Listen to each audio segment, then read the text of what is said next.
MP में उमा भारती ने BJP की बढ़ाई टेंशन, मांग लिए 19 टिकट। सोशल मीडिया पर वायरल हो रहा है बीजेपी अध्यक्ष को दिया गया उमा का पत्र। उमा की नाराजगी को लेकर पहले से ही डरी हुई है बीजेपी की फायरब्रांड नेता उमा भारती एक बार फिर से बीजेपी की मुश्किलें बढ़ाती दिखाई दे रही हैं।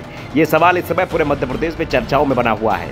दावा किया जा रहा है कि उमा भारती ने बीजेपी से अपने समर्थकों के लिए टिकट मांगे हैं।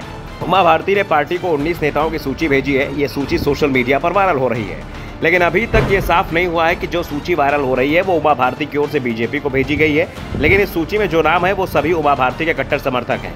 ऐसे में सवाल उठ रहे हैं, क्या उमा भारती पार्टी पर दबाव बना रही हैं? वैसे बीजेपी की ओर से उमा भारती की नाराजगी को दूर करने की कोशिश भी हो रही है। सबसे पहले तो प्रीतम लोधी का निलंबन रद्द किया गया और बीजेपी की पहली इस सूची में जिसमें 39 नाम हैं, उसमें प्रीतम को पिछोर सीट से भी टिकट दे दिया, जहां वो 2018 में करीब 2000 वोटों चुनाव हार गए थे।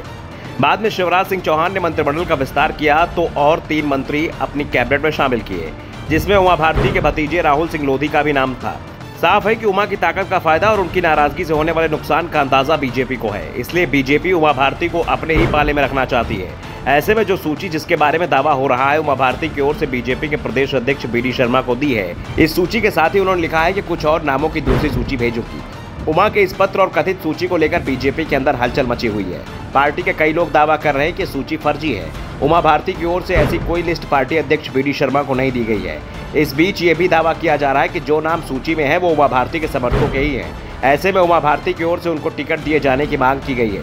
जो नाम इस कथित सूची में है उसमें सीहोर विधानसभा से गौरव सन्नी महाजन, सागर देवी से दीवान अर्जुन सिंह, छतरपुर बिजावर या राजनगर से बाला पटेल, निवाड़ी से अखिलेश अयाची, पौहरी से नरेंद्र बिरथरे, भोपाल दक्षिण पश्चिम से शैलेंद्र शर्मा, सिलवानी से ठाकुर भगवान सिंह लोधी, खरगोन कसरावर से वीरेंद्र पाटीदार, बहौरी बंद से राकेश पटेल, जबलपुर उत्तर मध्य से शरद अग्रवाल, मेगांव से देवेंद्र नरवरिया, सतना से ममता पांडे, इछावर से डॉक्टर अजय सिंह पटेल, सांची से मुदित शेजवार, गंजब सौदा से हरि सिंह कक्काजी, लाहार से रसाल सिंह, उज्जैन बटनगर संजय पटेल चीकली वाले, बैतूल प्रॉपर से योगी खंडेलवाल, डिंडोरी से दुलीचंद उरैती के नाम शामिल हैं। इस सूची के बाद से दावा किया जा रहा है कि अगर कांग्रेस ने उमा भारती की बात नहीं मानी तो वो बगावत भी कर सकती है, और ऐसा होता है तो मध्य प्रदेश में सिर्फ लोधी वोट ही नहीं ओबीसी वोट पर भी असर पड़ सकता है। मध्य प्रदेश में करीब 4% लोधी मतदाता हैं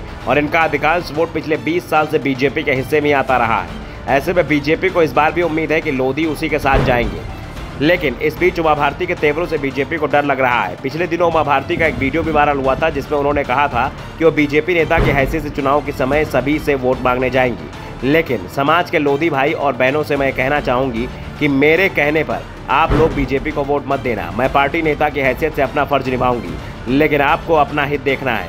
वोट उसी को देना है जो आपके हित में सोचे, और इसके बाद से ही बीजेपी की चिंता बढ़ती दिखाई दे रही है। Bureau report, the Navdarpan news.